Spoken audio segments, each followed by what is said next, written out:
We got to start holding Jake Paul accountable for that. Not because he can't fight, because we know he can. Do you understand? Yeah, it wasn't the best. It wasn't the best fight. It just wasn't the best thing to watch, was it? Like it was just, yeah, it weren't great. Like he got out of first gear. Jake Paul was just on pure survival mode from round 1 right through to round 6. I don't know if he's got a moral victory going 6 rounds. Maybe he has. People might give him credit for going 6 rounds. But he got in there and just survived. He just went in there and ran like a chicken from round 1 right through to round 6 when he got splattered. Stephen A. Smith mocked Jake Paul after his knockout loss to Anthony Joshua, rejecting the idea that lasting 6 rounds was some kind of achievement. He argued that Paul is no longer just a social media personality, but a professional boxer who has spent years training in legitimate camps with experienced coaches. According to Smith, once Jake steps into the ring with a true elite fighter like Joshua, he can't fall back on the excuse of being a YouTuber. Professional boxing trainers for years. He takes the sport very seriously. Thank you. So let me ask you, that's the question I have, because great kid, great businessman, by the way, amazing. And I know how he does all this character and the persona. We keep saying that he doesn't want to be a boxer. He's not a boxer, but then Jake Paul is a boxer. Yeah, exactly. That's my point. Exactly. He's a boxer. He can fight. I respect it. So go in there against fighters. You should be climbing the ladder towards those other fighters and taking the sport seriously to the point where you're fighting. Sam Jones pulled no punches in his reaction to Jake Paul's knockout loss against Anthony Joshua. While some fans try to frame performance as admirable simply because Jake lasted several rounds, Jones dismissed that narrative entirely. He described the fight as uncomfortable to watch, not due to brutality, but because of how awkward and one-sided it appeared from a technical boxing perspective.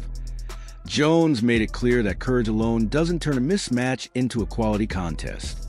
He acknowledged that Jake showed bravery by stepping into the ring, but argued that bravery without real competitiveness doesn't make for a good fight. In his view, the bout lacked rhythm, meaningful exchanges, and any genuine moments of danger for Joshua, which drained it of excitement. Joshua knocking out and breaking Jake Paul's jaw. Just talk to me right now about the fight itself and then we'll break it down. Bit of a crap fight, if we're all honest.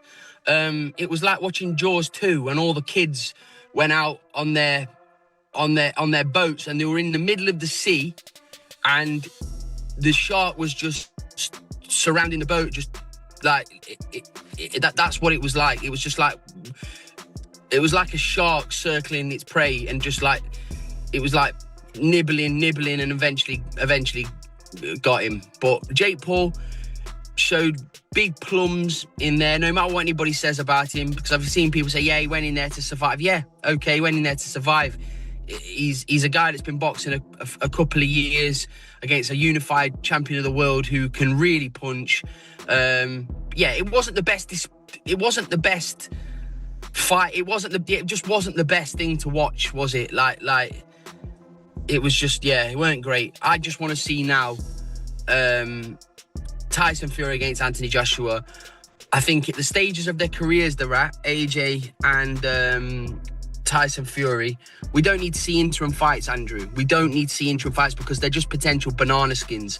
We want to see 2 of the best heavyweights of this era going at it, and we need to see it next. Not. Carl Froch delivered one of the toughest critiques of the night, openly calling the fight a disgrace and questioning why Jake Paul was being praised at all. Froch argued that the reaction about highlights a troubling shift in boxing culture, where entertainment and social media clout are starting to outweigh skill, achievement, and competitive merit. From Froch's perspective, Jake didn't win rounds, didn't assert himself, and never posed a real threat to Anthony Joshua. He insisted that respect in boxing should come from genuine competition, not simply surviving. Froch was especially critical of the idea that lasting 6 rounds deserve applause when there was no serious attempt to win the fight. His feet counted out, knocked out, whatever, however you want to call it. It wasn't a bad knockout. It wasn't an El Sparko. He wasn't rendered unconscious, but he got done. He got it on the chin. He went over. He didn't beat the count. He was sort of up on his feet. But if I'm honest, the whole fight was terrible, wasn't it? It was just so bad. It was just shit, wasn't it? A proper bad fight for AJ. And let me start with AJ. AJ was following him around the ring a little bit, sort of pouring with the jab, putting the jab on the shoulder of Jake Paul, sort of putting him in the corner and not really pulling the trigger on the right hand. He didn't seem to didn't seem to be motivated to go in there and just smash Jake Paul into oblivion in the first 1 or 2 rounds, which I think he could have done. But he's been out the ring 15 months, he's a bit slow on his feet, a bit ring rust maybe, and he was it's hard. When I used to spar novice amateurs, even when I was a world champion pro, if you're not motivated, sometimes you can have a couple of bad rounds and you're sort of looking at your opponent and a jab hits you or right hand hits you. And I think AJ was in a bit of a daze early on, just walking him around, touching the jab on his shoulder, not really pulling the trigger on the right hand. Didn't look like he got out of first gear. Jake Paul was just on pure survival mode from round 1 right through to round 6. I don't know if he's got a moral victory going 6 rounds. Maybe he has. People might give him credit for going 6 rounds. But he got in there and just survived. He just went in there and ran like a chicken from round 1 right through to round 6 when he got splattered. And it's like, it's just, you can't really justify what he's done, because this is supposed to be a professional sanctioned boxing match. And I think it brings the integrity of the sport down when somebody like AJ is a 2-time world champion, can't get in there and just completely dismiss somebody like Jake Paul, who I've said for ages can't fight. He's not a professional boxer. It's just AJ following him around, touching him to the shoulder. Round 1 came and went. Round 2 was much of the same, bit slow. I think AJ got caught with an overhand right at one stage, but sometimes when you're out in the rain, you're going to get wet. It was following him around, taking his eye off the ball, probably a bit undermotivated, thinking, what's this guy doing that's in front of me? Jake Paul was just running. True Jordy approached the situation from a wider perspective, avoiding cheap shots and focusing instead on the long-term consequences. He argued that the fight revealed very little about Jake Paul's actual boxing ability. While Jake showed toughness, the skill and physical gap between him and Anthony Joshua was so vast that it made any meaningful evaluation impossible. According to Jordy, the mismatch was simply too extreme to judge progress or potential. Because Jake was outmatched both physically and technically, fans were left without a clear sense of where he truly belongs within professional boxing. Jordy also criticized how the fight unfolded, emphasizing that boxing isn't meant to be a game of endless evasion where one fighter runs while the other chases.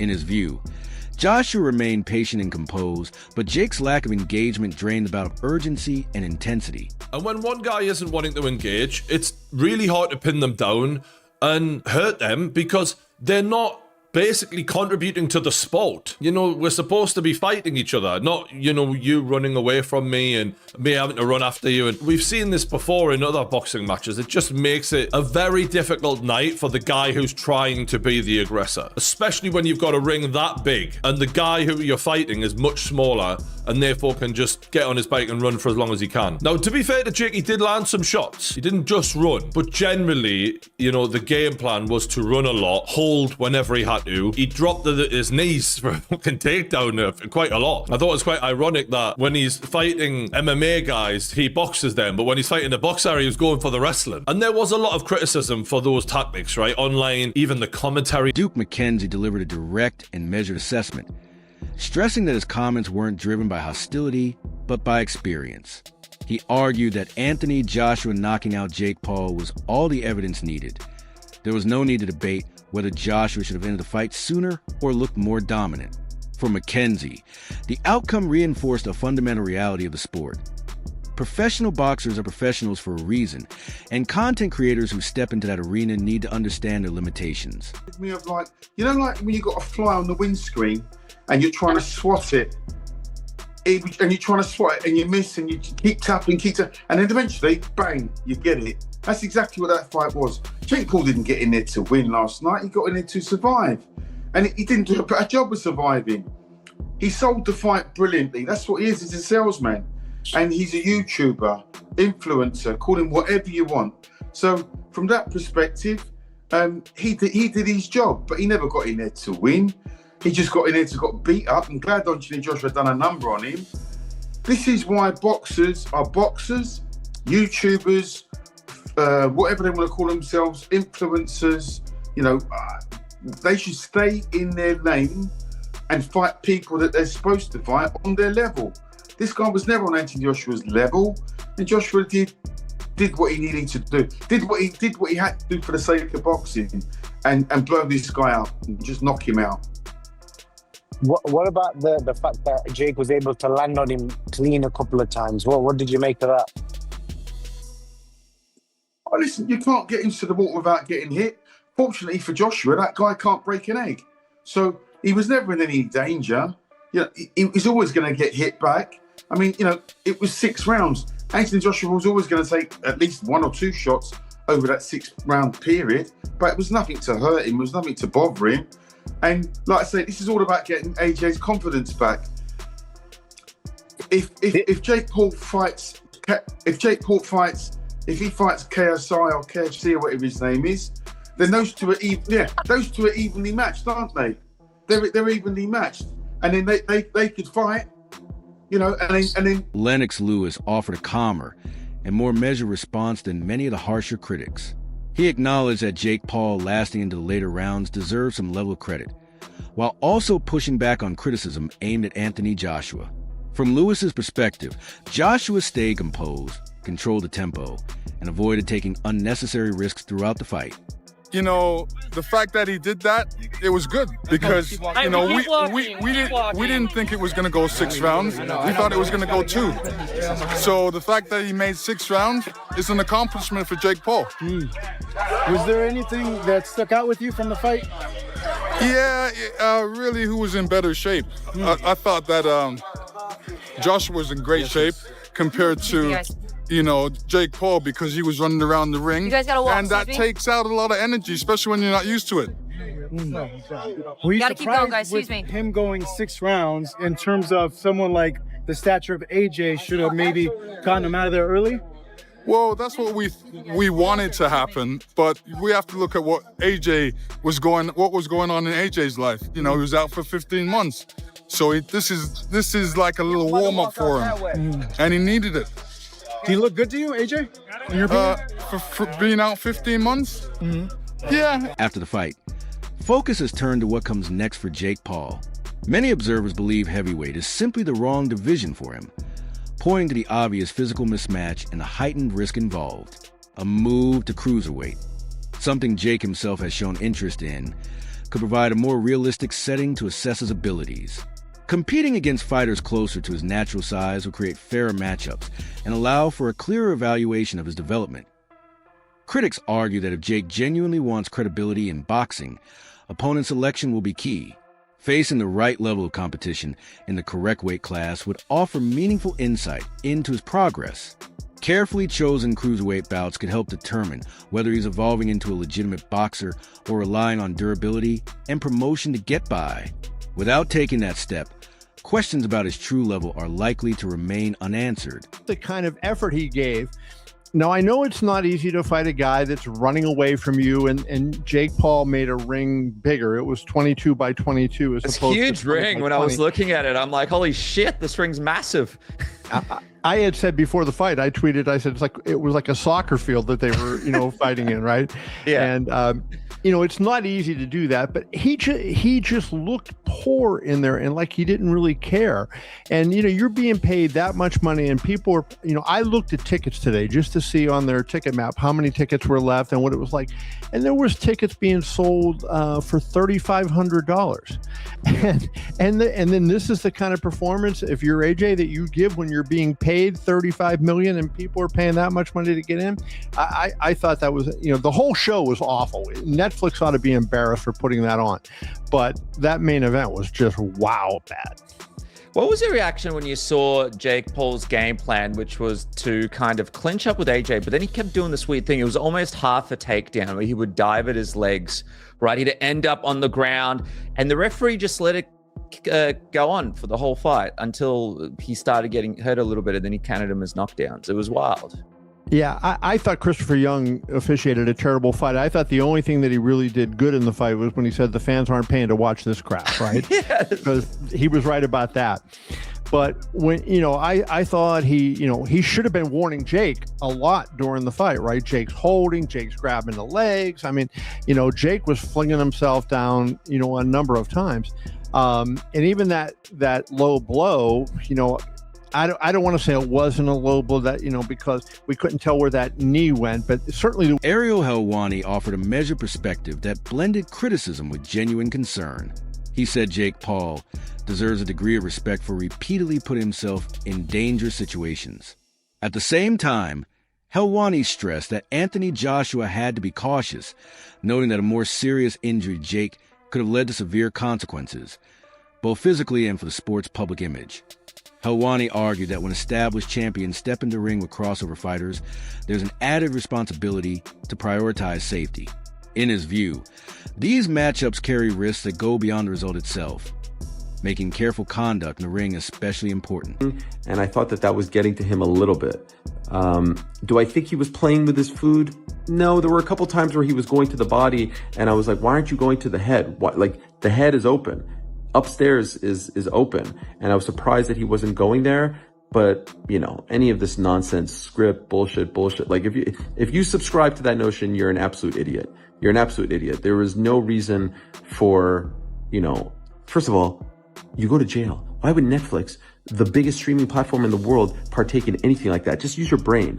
And MVP, too much to lose. You go to jail. Federal effing prison. AJ, like, for what?